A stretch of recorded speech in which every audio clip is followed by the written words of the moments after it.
எங்கேருந்து ஏறுனீங்க? துபாய்ல இருந்தா, மஸ்கட்ல இருந்தா? மஸ்கட்ல இருந்து ஏறினோம். உங்களுக்கு எப்படி வெளிநாட்டு ஆசை வந்தது?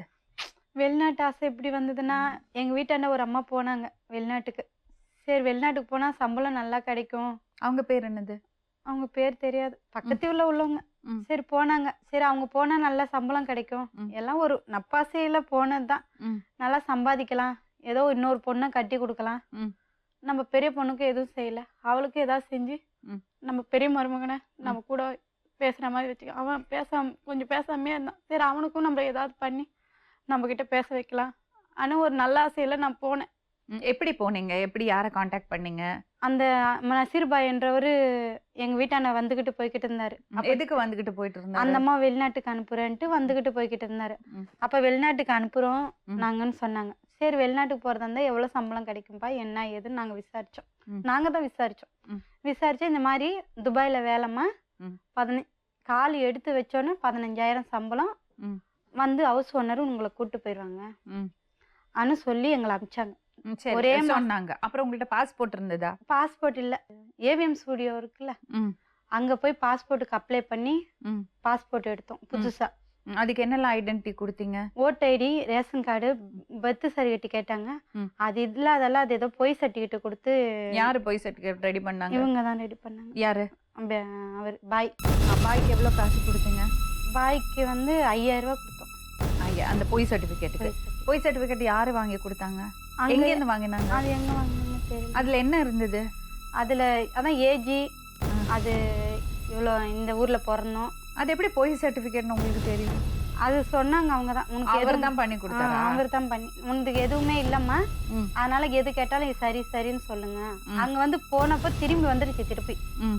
அது சரியில்லைன்னு கையெழுத்து போட மாட்டாங்கன்னு திரும்பி வந்துருச்சு. ம். திருப்பி மறுபடியும் ஏதோ பண்ணி ம். அப்ளை பண்ண சொன்னாங்க. என்ன பண்ணாங்க மறுபடியும்? அது என்ன பண்ணாங்கன்னு தெரியல. போலீஸ் வந்து விசாரிச்சாங்களா பாஸ்போர்ட்? போலீஸ் எங்க வீட்டான சோழவரத்துல இருந்து வந்து விசாரிச்சாங்க. அப்ப என்ன சொன்னீங்க? இந்த மாதிரி பொய் சர்டிஃபிகேட் கொடுத்தோம் சொன்னீங்களா? எதுவுமே சொல்லல அவங்கள்ட்ட உண்மை எதுவுமே சொல்லல. என்னம்மா வெளிநாட்டுக்கு தெரிஞ்சவங்க அவங்க போலீஸ்காரங்க வெளிநாட்டுக்கு போறியா? ஆமா நான் வெளிநாட்டுக்கு போறேன். அவங்க அப்பயே சொன்னாங்க, பார்த்து போனேன்னா இந்த மாதிரிலாம் நடக்குது, நீ ஏன் வெளிநாட்டுக்கு போற? இந்த மாதிரி ஒரு 10 ரூபா சம்பாதிக்கலாம்னு ஒரு ஆசை தான். எல்லாரும் நல்லா இருக்காங்க, நம்மளும் கொஞ்சம் நல்லா இருக்கலாம். இப்போ பாஸ்போர்ட் கிடைச்சிருச்சு.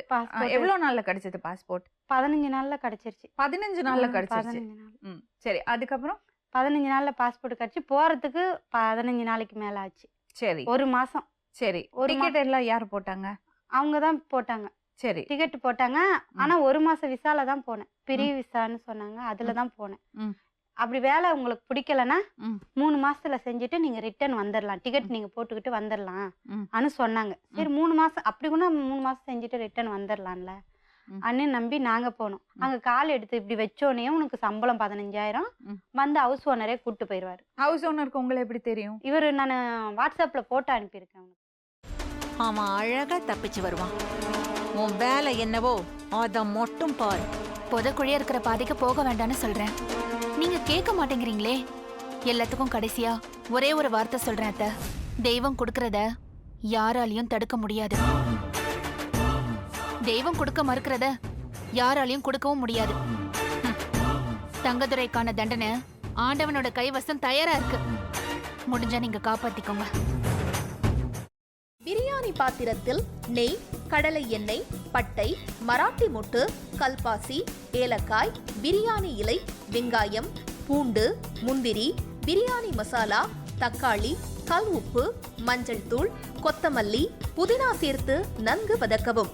பின்னர் மட்டன், தயிர், சிறிது தண்ணீர் ஊற்றி கலந்து அதனுடன் சீரக சம்பா அரிசி சேர்த்து கொதித்த பின் பச்சை மிளகாய், புதினா சேர்த்து இறுதியாக தம் போட்டு இறக்கினால் சுவையான கொங்கு நாடு வெள்ளை மட்டன் பிரியாணி தயார். இப்போ உனக்கு கால் உடைஞ்சிருக்கும். தனோ பார்த்து சூதானமா நடந்துக்கோ. இந்த வீடு பயங்கரமான காடு மாதிரி, யாரு யாரு அழிப்பாங்கன்னே தெரியாது. அக்கா இப்ப நான் என்னக்கா பண்றது? யோசிக்கவே யோசிக்காத. உன் புருஷன் தலையில நறுக்குன்னு 4 கொட்டு கொட்டி சம்மதிக்க வச்சிரு, புரியுதா? சரிக்கா. முதல்ல அந்த வேலையை பாரு, போ போ. செல்வி எங்க போயிருக்கான்னு சொல்லு. அதான் நீங்க சொன்னீங்களேம்மா, அவங்க அம்மா அப்பா வீட்டுக்கு போயிருக்காங்க. அப்படிதான் சொல்லணும். சரி, சந்தோஷ்க்கு லெமன் டீ கொடுத்துட்டு உடனே வந்துடணும், புரிஞ்சுதா? ம் சரிங்கம்மா. எப்படி? ஐயோ உனக்கு கிரிமினல் மைண்ட் இல்லடி, நீயே கிரிமினல் தான் என் தங்கம். ஒரு நிமிஷம். இதோ வரேங்க. நல்ல லூசு குடும்பம்டா அது. என்ன சொன்னாலும் நம்புதுங்க.